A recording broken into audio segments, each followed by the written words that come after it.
Film ini merupakan sebuah kisah nyata yang dialami oleh mantan Harry Potter. Aktornya yang sudah beranjak dewasa dan jam-rosan. Pria ini tersesat dan berjuang bertahan hidup sendirian di hutan Amazon yang dikenal sebagai hutan paling mematikan di alam semesta dan alam gaib. Kalau di Indonesia bisa disamakan dengan hutan larangan di mana malampir tinggal. Hayu atuh kita gas ke filmnya. Pemirsa, apa pemirsa?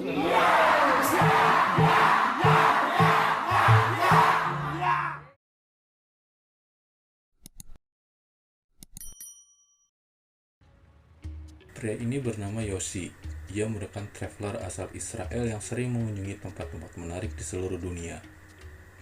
Mungkin dia juga sudah singgah ke pantai Pangandaran dan Pelabuhan Ratu.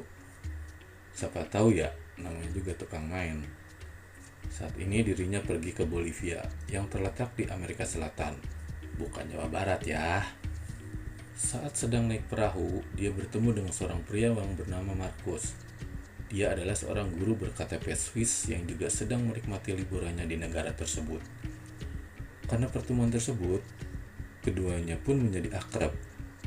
Pas keduanya lagi nyari angin, tiba-tiba Markus dengan tidak sengaja bertemu dengan CS-nya yang ternyata sama sedang berlibur di situ juga. Kevin? Oh my god! Pria itu bernama Kevin, yang berprofesi sebagai fotografer profesional. Malam harinya mereka bertemu di Lapotuak sambil ngobrolin yang gak penting.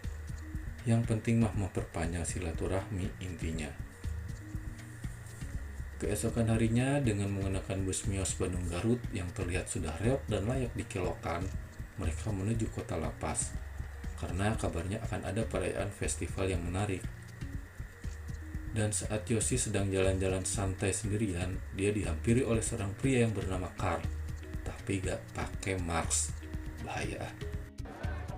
Are you American? Dia menawarkan sebuah perjalanan ke satu tempat di mana ada suku keturunan Indian terakhir yang masih ada. Sebagai seorang tukang main dan suka tantangan, Yoshi sangat tertarik.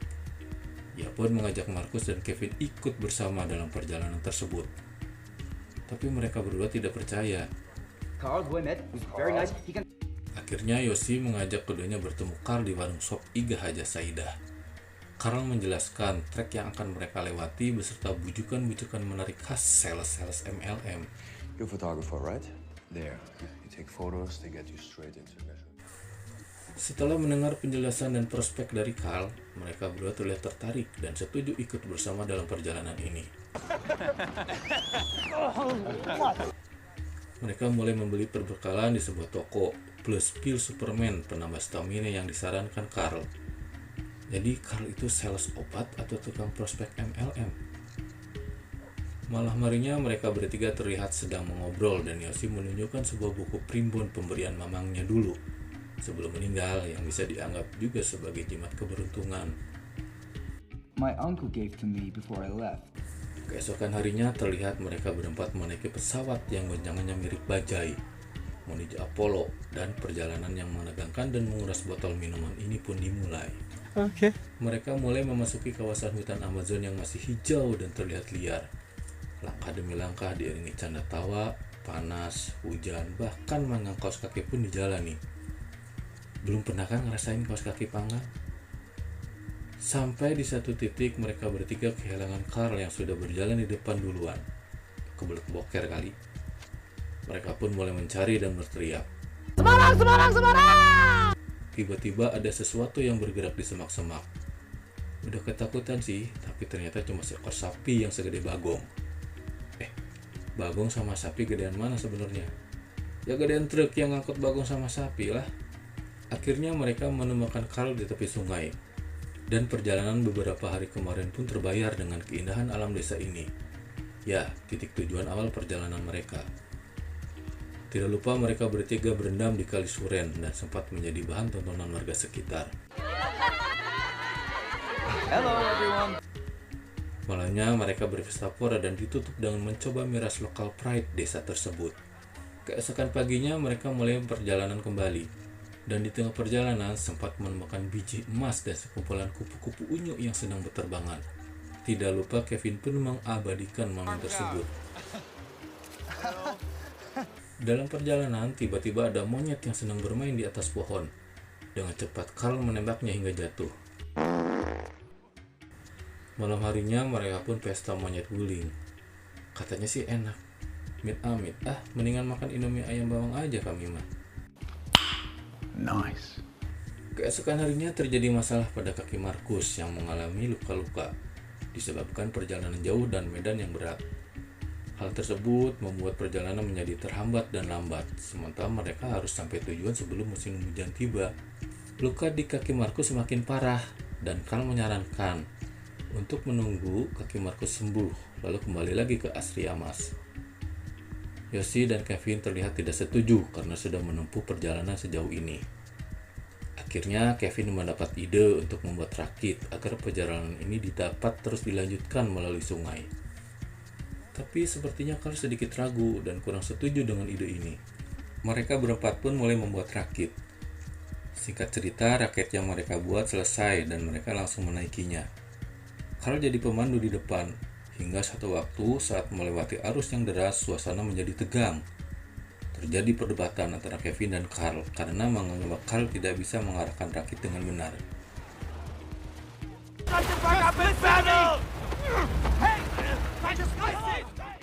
Setelah berhasil terlewati, mereka memutuskan untuk menepi dan menginap di situ.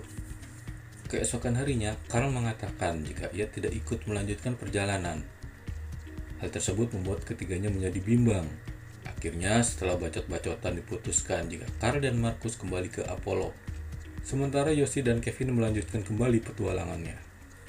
Mereka berdua pun lanjut naik ke rakit dan kembali mendayung menyusuri sungai. Sampailah mereka di titik arus yang deras.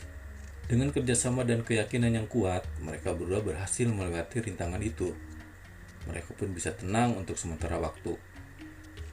Tak selang beberapa lama saat mereka sedang menikmati keindahan sekitar, terlihat di depan ada lagi arus yang sangat deras. Dengan sekuat tenaga, mereka berdua mendayung menuju tepian sungai sesuai arahan Carl kemarin saat meeting internal. Namun apa daya, arusnya terlalu kuat hingga rakitnya menabrak sebuah batu di tengah sungai.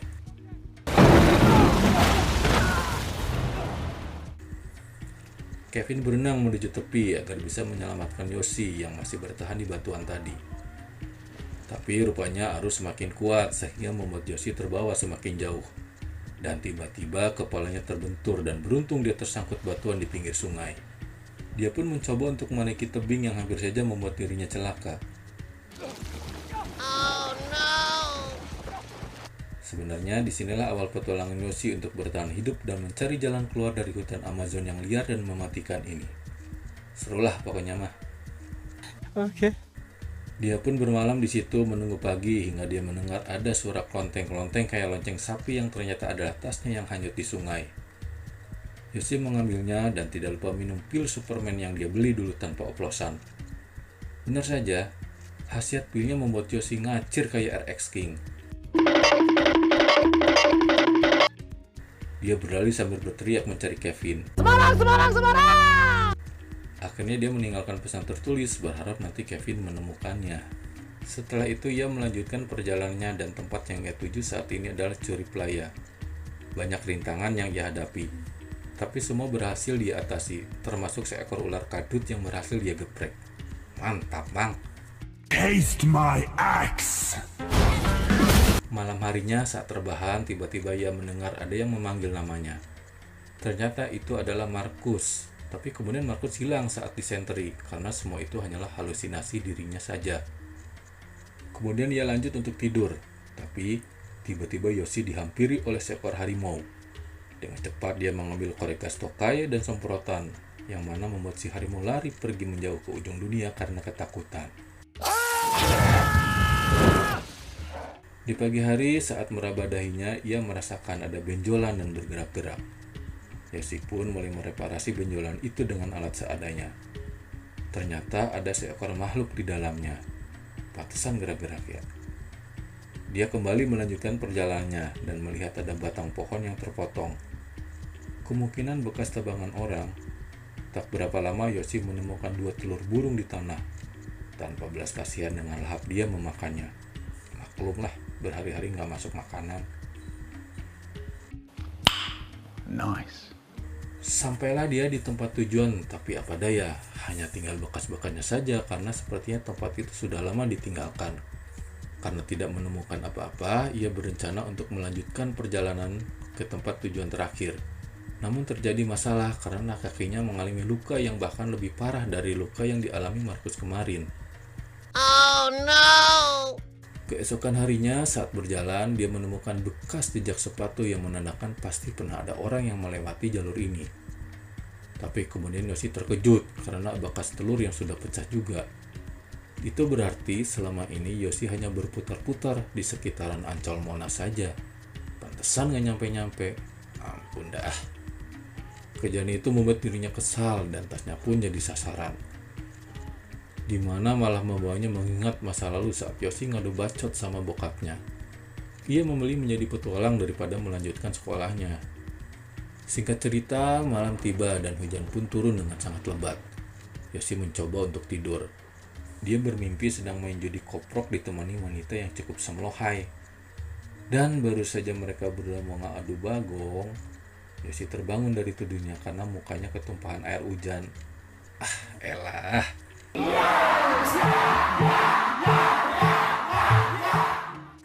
Sementara di tempat lain ada warga setempat yang menemukan pria yang terdampar di sisi sungai. Ternyata pria itu adalah Kevin. Mereka pun membawa ke kampungnya untuk diobati. Setelah keadaan membaik, Kevin menemui seorang petugas bernama Kapten Armando. Dia minta bantuan kepadanya untuk mencari Yoshi yang hilang di hutan Amazon. Scene berganti di mana Yoshi sedang minum air yang jatuh dari bebatuan. Mendengar ada suara pesawat melintas dan dengan gerak cepat dia pun langsung minta tolong. Tapi ya dasar apes, pesawatnya lewat aja soalnya nggak kelihatan. Karena mereka terbang terlalu tinggi dan mustahil untuk terbang rendah. Akhirnya mereka kembali dan Kapten Arno mengatakan percuma untuk mencari Yoshi yang sudah hilang selama 3 minggu. Mungkin saja ia sudah tewas. Tapi Kevin percaya jika Yoshi masih hidup. Akhirnya Kapten Armando mengarahkan kepada seorang pria sebagai kuncen Sungai Bengawan Solo itu. Kevin pun meminta bantuan untuk menemani dirinya mencari Yoshi. But really, I need it. Di bagian lain terlihat Yoshi bertemu dengan seorang perempuan yang juga tersesat. Mereka pun pergi bersama mencari jalan hingga pada malam hari saat mau tidur, tiba-tiba wanita itu hilang. Ternyata Yoshi sedang halu selama ini. Kasian ya.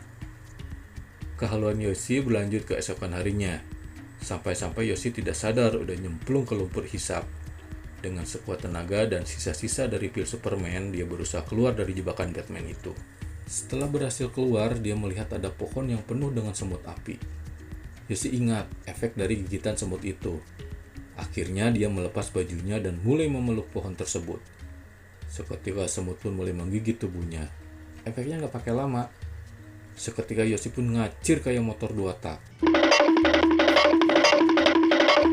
Dia tiba di tepi sungai dan membuat tanda dari batang kayu dengan harapan ada orang bisa menemukannya.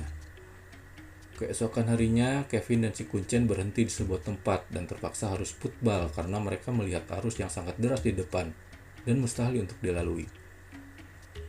Mereka berdua tidak sadar ada Yoshi di dekat situ. Baru saja mereka akan putbal, Yoshi dengan sisa-sisa tenaga dan sisa-sisa efek semut api itu berdiri tanpa suara. Kevin melihatnya, kemudian berteriak. Semarang, Semarang, Semarang! Perahu pun kembali menyebut Yoshi dan berakhir dengan saling berpelukan. Yoshi pun dibawa ke desa dan seluruh warga desa mendekatinya dan bersyukur jika Yoshi masih bisa selamat. Di akhir film diceritakan jika Yoshi dan Kevin kembali ke lapas, tapi mereka tidak menemukan Markus dan Carl. Mereka pun berupaya mencarinya berminggu-minggu, tapi tidak ada hasilnya. Carl sudah lama dicari pihak berwajib karena membawa turis asing ke dalam perjalanan ilegalnya, dan tidak pernah ada suku Indian yang diklaim Carl. Pesan moral yang kita dapatkan dari film ini adalah jangan pernah tidur di saat hujan karena kejadian yang kita harapkan terjadi bisa gagal gara-gara muka ketumpahan air hujan. Sekian.